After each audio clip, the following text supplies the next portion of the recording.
player, can help out on the background vocals and stuff. He works a lot with Rick anyway, so he's kind of, you know, a good support guy for Rick, and he's a great guy. He pushes us. He's unbelievable. He says, "Oh, you guys are crazy. What are you talking about? You got to do it this way. Come on, Emmett, come on. You got to play it. The solo's got to be twice." So Rick's going, "Yeah, but I don't know where." "Oh, don't be such a wimp," you know. And he really takes it to task. You know, that's a good point. I'm a huge fan of Rick's playing, and the one thing that you know, Rick, for those that don't know, Rick Emmett was playing trio, right? He was doing jazz guitar, and he had a, you know, successful career in Canada, especially as a jazz guitarist and doing different sorts of styles of music. And he played here in New York maybe a year ago. I hosted the show, where it was the first show where he was actually going to do some Triumph stuff live as a solo artist. And he did, a good bulk of the set was Triumph songs. But he didn't, it was interesting. I very much saw it as a transitional thing for him, because there was still a lot of the jazz type approach to him applying to things like Allied Forces, which are just flat out in your face heavy rock. And you could tell it didn't, to be totally honest with you, didn't completely connect with me, because he still had one foot in the jazz end, in the way he played, in his appearance, in the way, and even his band that he had with him. Mm-hmm. I think they were guys from that band so much, and it just didn't cop that in-your-face thing. But I liked the fact that he was going back into that water, but I knew that he was going to have to take a few more steps before he finally got there. And it sounds like you guys are all still figuring that out. You know? But you know what? Like, you use Allied Forces as an example. That song is like, you know, it's balls to the wall. Yeah. I mean, it starts off large and just gets larger. Yeah. And you know, we play that, and when, you know, every day after we play that song in rehearsal, Rick always goes, "Wow, that is totally unbelievable how great that is." He's just good to hear. He's every time he says, "That's the best song we play." It's just unreal. Yeah, it's like finding a new toy, like an old toy that you just, you know, you're really falling back in love with. That's great, just little things that we come up with. You know, go, "Yeah, remember that? Let's try that. Let's put that That's in." Cool. And then we go, "Yikes, that really works! Woohoo!" You know, it's like that's great. That's what it's all about. Getting back and like you said, I mean, having the passion, having fun, and I think the best part is going to be the fans. I mean, the Rocklahoma is going to smoke, man. I'm telling you, it's going to be an incredible show down there. It's a great vibe. I was at the one last year as well. I hosted that, and it's quite a scene, because people down there,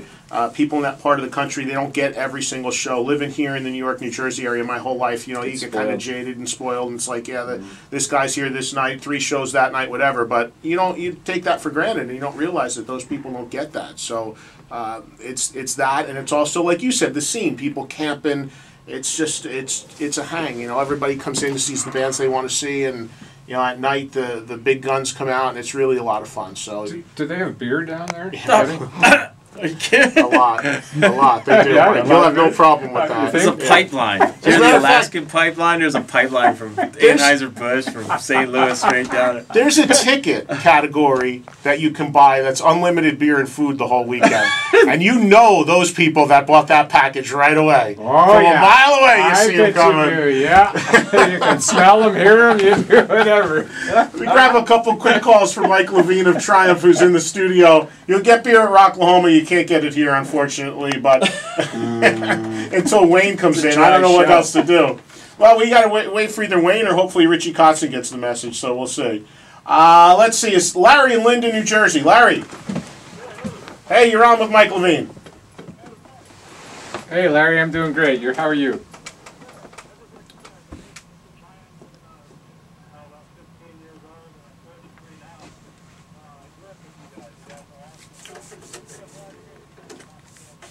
Oh, thanks, man. I'm glad you're a fan. I'm glad you're sticking with us.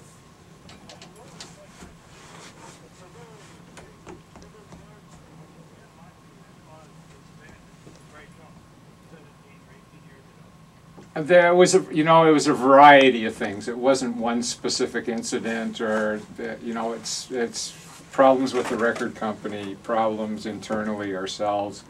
A rock band has a finite term usually, as far as how long they can stay together, be creative, be happy. And we purposely, when we started Triumph, a 3-piece band, because it's a lot easier to keep 3 guys happy than 6 or 7 guys happy, and the internal wars are easier to deal with. So, and we had our battles, And you know, we were all kind of not happy with where we were, and you could tell. You know, we'd go to rehearsal or go in the studio, and you know, it's like it just wasn't happening. So you know, basically someone had to throw the towel in first. It just happened to be Rick. You know, and unfortunately, it didn't happen the way it should have happened. You know, as far as towel throwing in goes. Right. Yeah.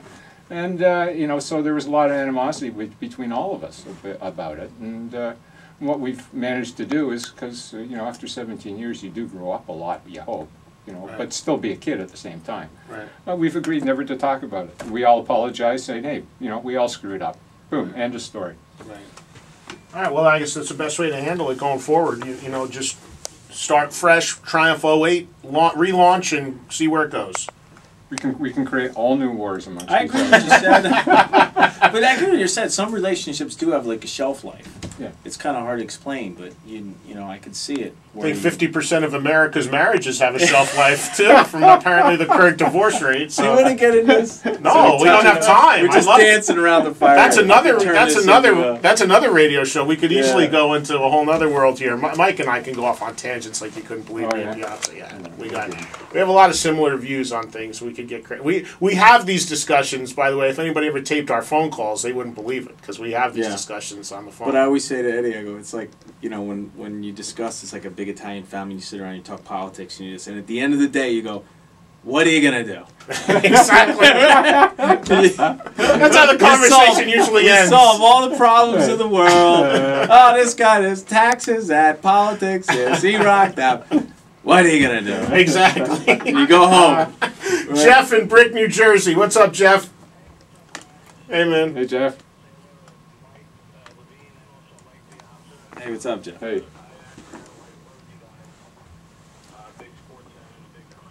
Sweet. And wait a minute, check this out. You got Mike Levine, who just went into the Canadian Rock and Roll Hall of Fame, and you got Mike Piazza, who will be in the Baseball Hall of Fame in a matter of just a few years. Shucks. How about that? Absolutely. I'm in here with 2 Hall of Famers. Look at this. White Castle. The White guy. You beat me to it. I was going to say that. Go ahead, Jeff.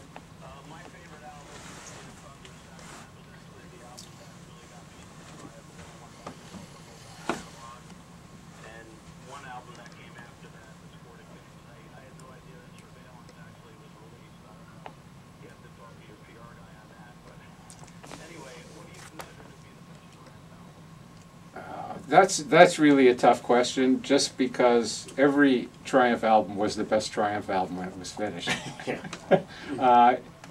In retrospect, looking back, I have 3 favorites. You know, I love the Rock and Roll Machine album. I love the Just a Game album, and I love the Allied Forces album. And the other ones I don't dislike, but I don't love them as much. Right. Like I could track those albums, you know, side to sides. CD, I put the CD on and listen all the way through. Is there a particular song where you would think defines you guys as a band? You know what I mean? Like, because you have such a unique, you have that in-your-face rock sort of powerful riffs, and then you have some of those melodic kind of, you know, like Magic Power type of vibe. Yeah. And I kind of get both from you guys, but I'm just kind of like, you know what how song? would you? Well, let me hear what Mike Levine says first. But there's a song to me that just came to mind that has every style possible in one song. But we'll see what you first. Let's see what Mike Levine says. You know, a particular song. I guess early on, you know, Rock and Roll Machine was the song that really made us whatever we